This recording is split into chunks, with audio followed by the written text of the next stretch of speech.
Back to the video lecture and आज हमने जो लेक्चर डिस्कस करना है बेसिकली वो शोल्डर की एबडक्शन और एडक्शन की रेंज ऑफ मोशन टेक्निक है। ठीक है, सो मेजरली आपके पास क्या होता है कि आप प्रॉपरली एक प्लेसमेंट करते हो आपकी पेशेंट की, जिसको आप पेशेंट पोजीशनिंग कहते हो। ठीक है, आफ्टर दैट आप अपनी एक प्रॉपर बायोमैकेनिक्स सेट करते हो कि लाइक आपने किस साइड पे खड़े होना है, आपने किस तरह से अपनी बायोमैकेनिक्स एडजस्ट करनी है, एंड देन आफ्टर दैट आप पूरा प्रोसीजर अप्लाई करते हो। ठीक है, सेम लाइक दैट जैसे हमने लास्ट में फ्लेक्शन के प्रोसीजर अप्लाई किया था, आपने पेशेंट की पोजीशनिंग वैसे ही रखनी है, अपने हैंड की पोजीशनिंग आपने वैसे ही रखनी है। ठीक है, elbow may be flexed, it depends on the patient itself. ठीक है, कि हमारे पास समटाइम्स हम फ्लेक्स कर देते हैं क्योंकि एक तो आपके लिए भी इजी हो जाता है ग्रिपिंग करना और पेशेंट के लिए भी, और एक्सटर्नल कोई भी और मूवमेंट जो होती है ना फिर उस केस में परफॉर्म नहीं होती। ठीक है, to reach full range of abduction there must be an external rotation of the humerus. ठीक है, जैसे आपको यहाँ पे नजर आ रही है,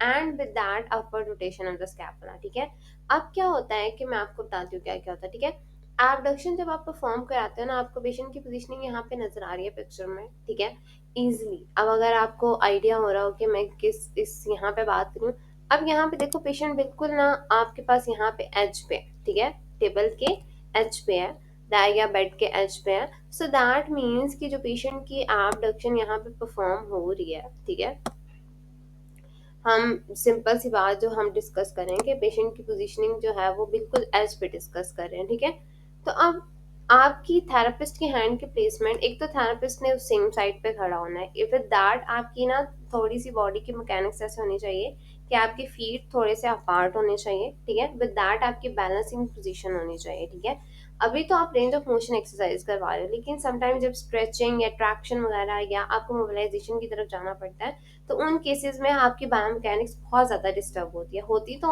रेंज ऑफ मोशन एक्सरसाइज में भी है, लेकिन it depends on the patient itself और आपके थेरेपिस्ट के ऊपर भी। ठीक है, लाइक वो किस तरह से अपनी बॉडी के मैकेनिक्स सेट करता है। सो आप जैसे खड़े हुए हो, इट ऑल्सो डिपेंड्स कि पेशेंट की कंडीशन जो है ना वो कैसी है।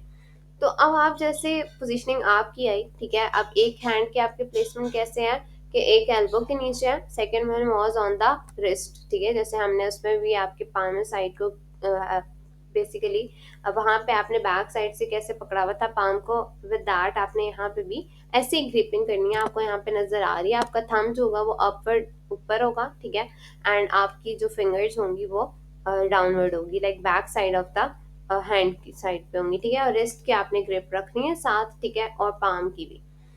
विद दैट आपने एल्बो जॉइंट से थोड़ा सा स्लाइटली नीचे, जैसे ह्यूमरस को आप होल्ड करते हो वैसे करना है, और एक्सटर्नल रोटेशन स्लाइड परफॉर्म करवानी है। ठीक है, विद दैट आपकी स्कैपुला की अपर रोटेशन खुद ब खुद होगी जब आप full range of motion abduction की रीच करोगे। ठीक है, so that is basically the whole case scenario when you are performing any of the abduction. ठीक है, अब हमने एबडक्शन की बात की ना, हमने जैसे सारी की, तो एबडक्शन के साथ एडक्शन भी इसी पोजीशन में हो सकती है। ठीक है, एक तो आप सिंपली इसी पोजीशन में रखो पेशेंट को। ठीक है, और साथ ही आप एडक्शन करवा दो। ठीक है, लेकिन इस केस में एक और चीज होती है जिसमें आप सिंपल सी बात होती है जिसमें हम डिस्कस करते हैं कि एबडक्शन, अब आपने क्या किया, एबडक्शन करवाई। ठीक है, अब एबडक्शन आपने इस पोजीशन में करवा लिया है, तो आप इसी को वापस जब अपनी पोजीशन पे वापस लेके जाओगे, that is basically adduction of the shoulder. ठीक है, अब adduction of the shoulder with elbow flex. ठीक है, क्योंकि ये आपने एल्बो फ्लेक्स इसलिए करवाई ताकि आप एबडक्शन जो है इजीली रीच कर सको। वो जो हमारे पास एक एक्टिव इनसफिशिएंसी पैसिव इनसफिशिएंसी वाले केस आ रहे थे ना, वो रिड्यूस हो जाए। ठीक है, so in that case the horizontal sorry abduction and adduction जो शोल्डर की थी वो आप इजीली इस तरीके से परफॉर्म कर सकते हो। ठीक है, सिंपल इज दैट।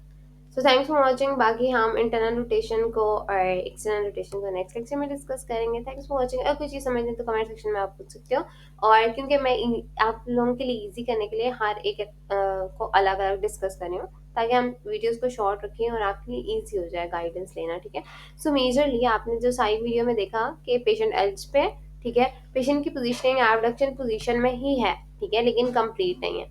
ठीक है। विद दैट आप क्या कर सकते हो कि समटाइम्स आप पेशेंट की पोजीशन पहले एडक्शन में रख के भी एबडक्शन की तरफ लेके जा सकते हो। It depends on the patient itself और पेशेंट की टॉलरेंस और पेशेंट की कितनी मॉडिफिकेशन आपको चाहिए, ठीक है।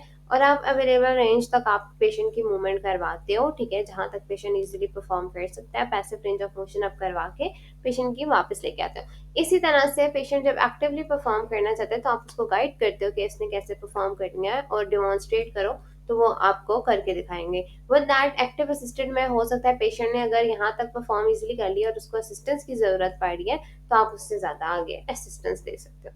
सो ये होगी थी हमारे पास abduction of the abduction and adduction of the shoulder.